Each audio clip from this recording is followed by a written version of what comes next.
मतदानावर मीडियाचा प्रभाव टाळण्यासाठी निवडणूक आयोगाने कंबर कसली आहे। आता निवडणूक आयोगाची शिफारस सरकारने मान्य केली तर मतदानाच्या 48 तास आधी सोशल मीडियावर निवडणूक प्रचारास बंदी येण्याची शक्यता आहे। निवडणूक आयोगाचं कॅम्पेन सायलेन्स, निवडणुकीआधी मीडियावर निर्बंध, 48 तास आधी निवडणूक प्रचार बंद। निवडणूक म्हटलं की प्रचाराचा धुराळा उडतोच, आरोप प्रत्यारोपांच्या तोफा धडाडतात, पण निवडणुकीआधी एक दिवस त्या तोफा शांत होतात। पण फेसबुक, ट्विटर सारख्या सोशल मीडियावरचा प्रचार कसा शांत करणार? निवडणूक आयोगानं विधी मंत्रालयाला शिफारस केली आहे। डिजिटल मीडियाचा निवडणुकीवर वाईट प्रभाव वाढत असल्याबद्दल चिंता व्यक्त करण्यात आली आहे। सोशल मीडिया, प्रिंट मीडिया आणि वेब पोर्टलवर निवडणुकीच्या 48 तास आधी प्रचारासाठी निर्बंध घालावेत अशी शिफारस निवडणूक आयोगानं केली आहे। निवडणूक आयोग आणि सोशल मीडियात संवादाची रूपरेखा ठरवावी, मतदानाच्या 48 तास आधी प्रचार थांबवावा, या काळाला शांतता काळ म्हणण्यात यावं। आज प्रत्येकच व्यक्तीच्या हातामध्ये मोबाईल आलेला आहे आणि मोबाईलच्या माध्यमातून तो सोशल मीडियावरती वावरत असतो। तेव्हा अशा स्थितीमध्ये किती व्यक्तींच्या हातातील मोबाईलवरती आपण बंदी आणणार आहोत आणि कशा पद्धतीने ती अंमलबजावणीमध्ये आणणार आहोत हा खरा प्रश्न ठरणार आहे। याच सोशल मीडियाचं अस्त्र वापरत भाजपनं 2014 साली सोशल मीडियाचा अस्त्र वापरून सत्तेपर्यंत झेप घेतली होती। त्यामुळे निवडणूक आयोगाची शिफारस मंजूर होते का हे पाहणं महत्त्वाचं आहे। प्रशांत लीला रामदास, न्यूज 18 लोकमत, नवी दिल्ली। आता भाजपचं मिशन बारामती पुण्यात आयोजित करण्यात आलेल्या बूथ प्रमुखांना संबोधित करताना मुख्यमंत्री आणि अमित शहा यांनी राष्ट्रवादी काँग्रेसला लक्ष केलं। यावेळी बारामतीची जागाही जिंकणारच असा विश्वास त्यांनी व्यक्त केला। पाहुयात भाजपचं मिशन बारामती आहे तरी काय। भाजपचे राष्ट्रीय अध्यक्ष अमित शहा महाराष्ट्र दौऱ्यावर आले की मुख्यमंत्र्यांचा जोश जरा जास्तच वाढतो। पुण्यातल्या मेळाव्यातही तेच चित्र बघायला मिळालं। याच जोशात मुख्यमंत्र्यांनी 45 जागा जिंकण्याचा निर्धार व्यक्त करत भाजपचं मिशन बारामतीही जाहीर करून टाकलं। आता मुख्यमंत्रीही पवारांवर बरसले म्हटल्यावर मग अमित शहांनीही पक्ष कार्यकर्त्यांकडून यावेळी बारामती जिंकण्याचा संकल्प वधवून घेतला। आणि यावेळी आम्ही कुठल्याही परिस्थितीत 43 जागा करू, पण 41 जागा येऊ देणार नाही। आमचा आता प्रयत्न असा आहे की आम्ही पूर्ण ताकदीनं 48 जागांवर लढतो। आणि एक गोष्ट मी खात्रीने सांगतो, रावसाहेब, तुम्ही जी 43वी जागा सांगितली ती जागा बारामतीची आहे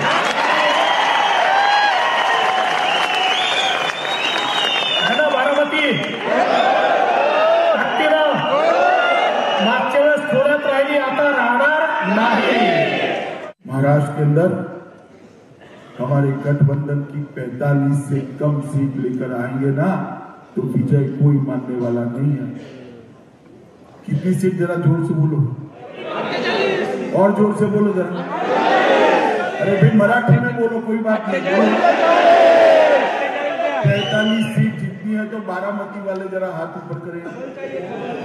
बारामती वाले, बारामती जीतते हैं तभी 45 का आंकड़ा फिट होता है।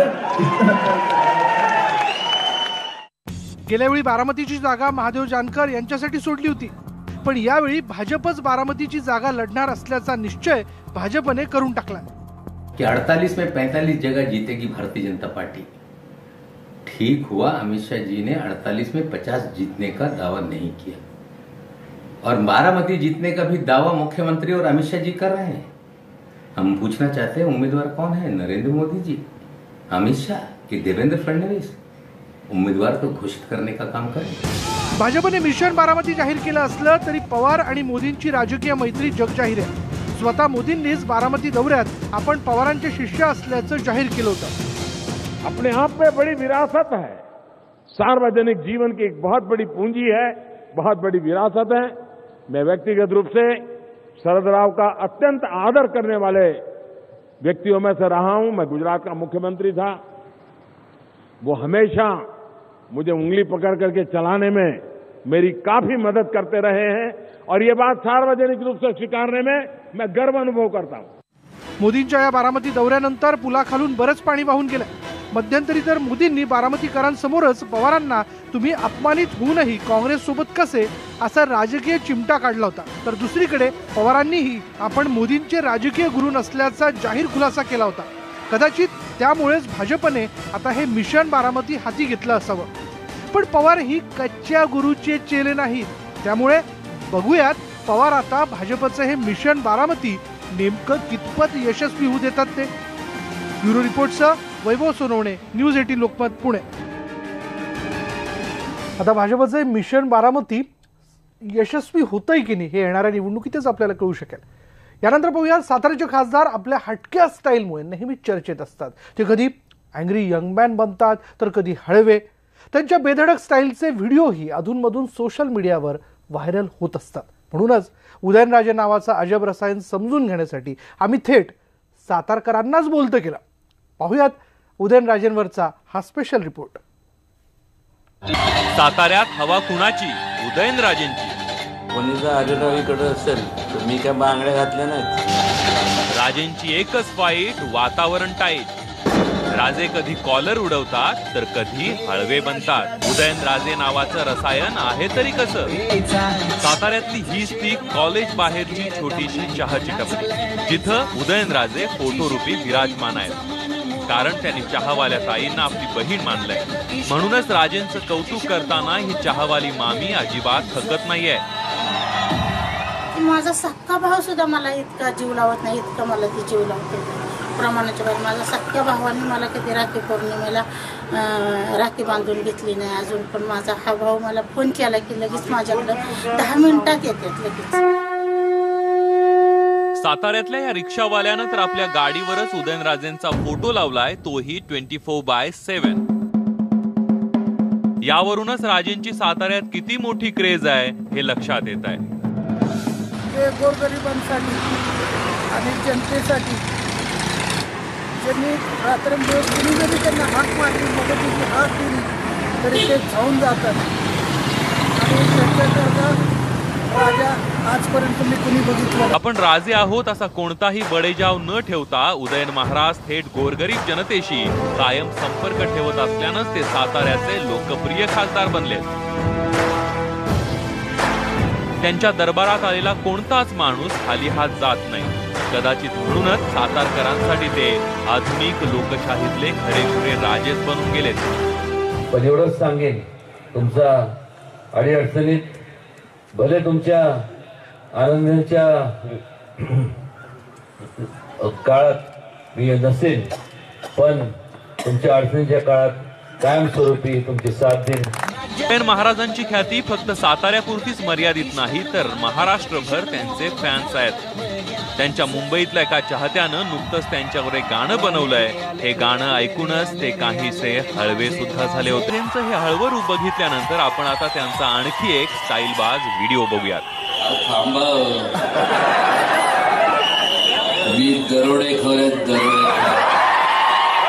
तर मंडळी, असे आहेत साताऱ्याचे राजे उदयन महाराज. किंबहुना या लोकप्रियतेच्या जोरावर ते अनेकदा आपल्या पक्षालाही डावलून अनेक गोष्टी रेटून नेतात. पण तरीही थोरले पवार त्यांना सांभाळूनच घेतात. एवढंच सांगतो, खूप प्रेम करतो तुमच्या संपूर्ण सातारकरांवर. माना न माना, तेव्हा आणि आज सुद्धा. किंबहुना यावेळी तर पवारांनी उदयन महाराजांच्या याच लोकप्रियतेचा राष्ट्रवादीच्या प्रचारासाठी वापर करून घ्यायचं ठरवलंय म्हणे. तर पाहूया, अजित पवार जिथं जातात आणि जे काही करतात त्याची बातमी नक्कीच होते. सध्या बारामतीत चर्चा रंगली आहे अजित पवारांच्या पानाची. बघूयात. हटके वागण्यासाठी अजित दादा नेहमीच चर्चेत असतात. दादांना पान खायची तलफ आली आणि मग काय विचारता, त्यांनी थेट पानाची टपरी गाठली.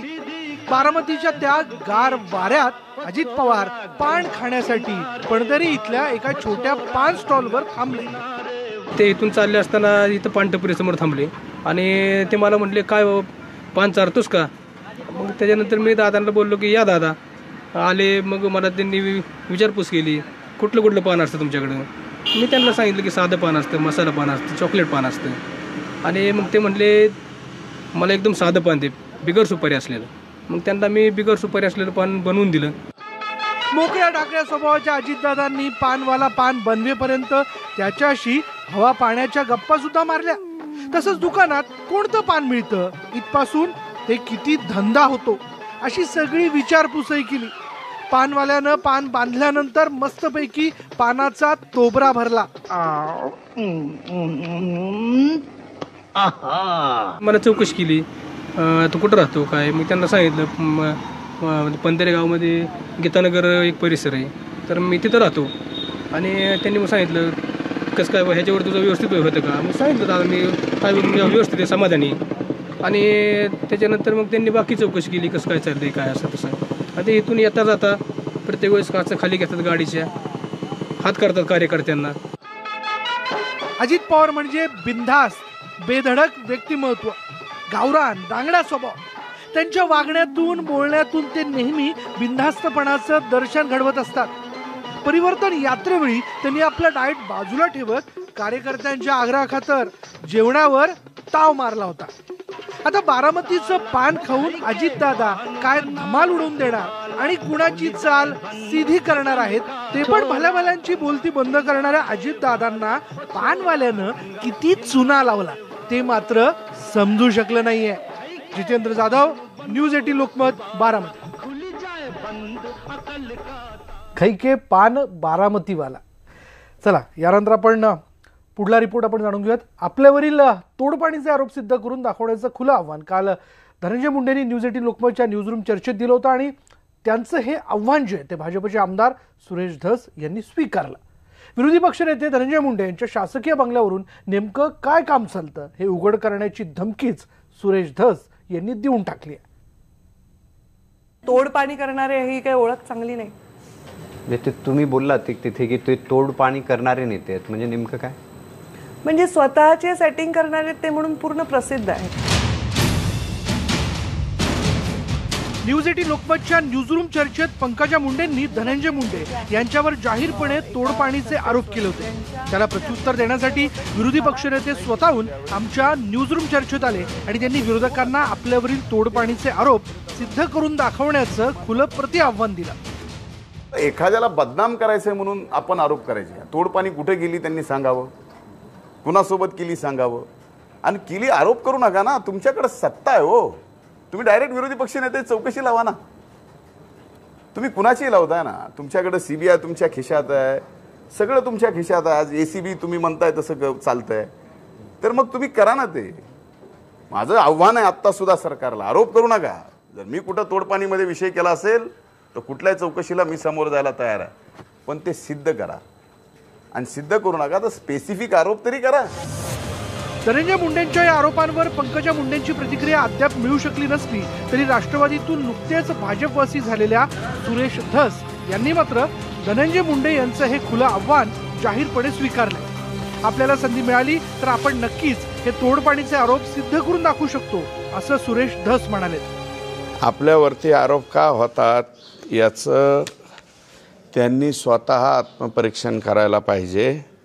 कारण आपलं जे शासकीय कार्यालय आहे तिथे कोणकोणतं कामकाज चालतं, कोण कोण लोक असतात, काय असतात, आणि तोडपाणीचे आरोप सिद्ध करण्याचे बाबतीत त्यांनी जर आव्हान केलं तर ते 100% सिद्ध करता येईल, काही अडचण नाही आहे. मात्र त्यांनी असं सांगितलेलं की एखादा इन्सिडेंट किंवा एखादी घटना असेल ज्या बाबतीमध्ये माझ्यावर आरोप केला जातो, फक्त माझी प्रतिमा डागाळण्याच्या हेतून हा आरोप केला जातो असं म्हटलं जातं. प्रतिमा डागाळण्यासाठी नाही.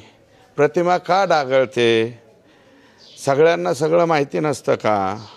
तुमची प्रतिमा डागाळते, तुमचीच का डागाळते, दुसऱ्यांची का नाही, बरं का? त्याच्यामुळं मला वाटतं त्यांनी हे आव्हान वगैरे न केलेलंच बरं. बीडमधला मुंडे बहीण भावातला राजकीय वाद काही नवीन नाहीये, पण या वादात आता सुरेश धस यांनीही पंकजा मुंडेंच्या बाजूने उडी घेतल्याचं बघायला मिळतंय. बघूयात धनंजय मुंडे त्यांना नेमकं प्रत्युत्तर देतायत का ते. ब्युरो रिपोर्टचा सुरेश जाधव, न्यूज 18 लोकमत. आपली सगळ्यांची तल्लफ वाढवणारी बातमी आहे. थंडी म्हटलं की वाफळता चहा येतोच आणि त्याचीच ही बातमी.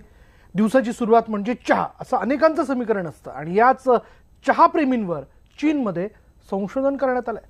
पाहूयात या संशोधनातनं काय पुढे आलंय.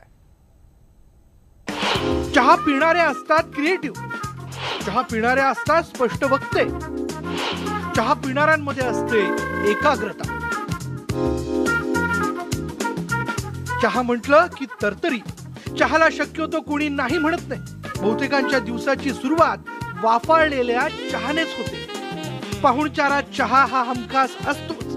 ब्रिटिशांनी लावलेली ही चहाची तल्लफ आता भारतीयांच्या संस्कृतीचा भाग बनली आहे. दिवसातला कोणताही प्रहर असो, चहा प्यालाच जातो.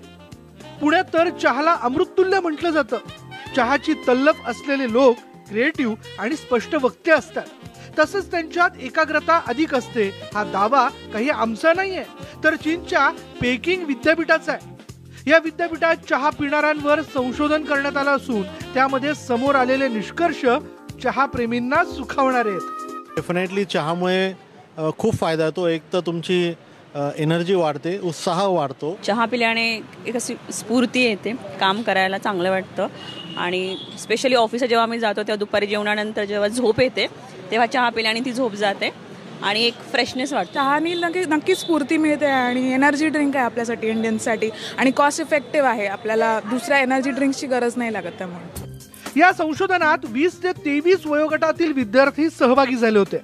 50 जणांच्या 2 गटांमध्ये या विद्यार्थ्यांवर प्रयोग करण्यात आला. एका गटातील विद्यार्थ्यांना पाणी पिण्यास दिलं, तर दुसऱ्या गटातील मुलांना कोरा चहा प्यायला दिला. त्यानंतर या विद्यार्थ्यांना काही ठोकळे देऊन त्यापासून इमारतींची रचना तयार करण्यास सांगण्यात आलं. तसंच वेगवेगळ्या थीमवर आधारित हॉटेलसाठी नावं सुचवण्यास सांगण्यात आलं. चहा प्यायलेल्या विद्यार्थ्यांच्या गटानं अधिक आकर्षक आणि क्रिएटिव्ह रचना तयार केल्याचं या संशोधनातून पुढे आलं. एखादी व्यक्ती दिवसभरात किती वेळा चहा पिते यावर त्या व्यक्तीची क्रिएटिव्हिटी ठरते. विशेष म्हणजे चहाचं अतिसेवन धोकादायक असल्याचं या संशोधनातून समोर आलंय. तर जसं की टॅनिनचं प्रमाण जर जास्त झालं तर ॲसिडिटीचं प्रमाण वाढतं. तसेच आपल्या आहारातील लोहाला त्यांनी बाइंड केल्यामुळे आपल्याला ॲनिमियाचं प्रमाण होऊ शकतं जर चहाचं अतिसेवन केलं असेल तर. तसेच चहामुळे ॲसिडिटी वाढू शकते. चहा घेतल्यामुळे निद्रानाशाचा विकार संभवतो आणि खूप जास्त चहा घेतल्यामुळे अँझायटी, आपण ज्याला म्हणतो अतिउत्सुकता, अतिविचार करणे, अशा प्रकारचं होऊ शकतं. चीनच्या पेकिंग विद्यापीठात मानसोपचार तज्ज्ञांच्या मार्गदर्शनाखाली हे संशोधन करण्यात आले. चहाविषयी भारतात अनेक मतमतांतर आहेत, पण त्याची लोकप्रियता जराही कमी झालेली नाहीये. आता चीनचं हे संशोधन चहा प्रेमींचा उत्साह वाढवणारं असलं तरी कोणत्याही गोष्टीचं अतिसेवन शरीराला घातक असल्याचं विसरता येणार नाही. Bureau report, news 18 Lokmat.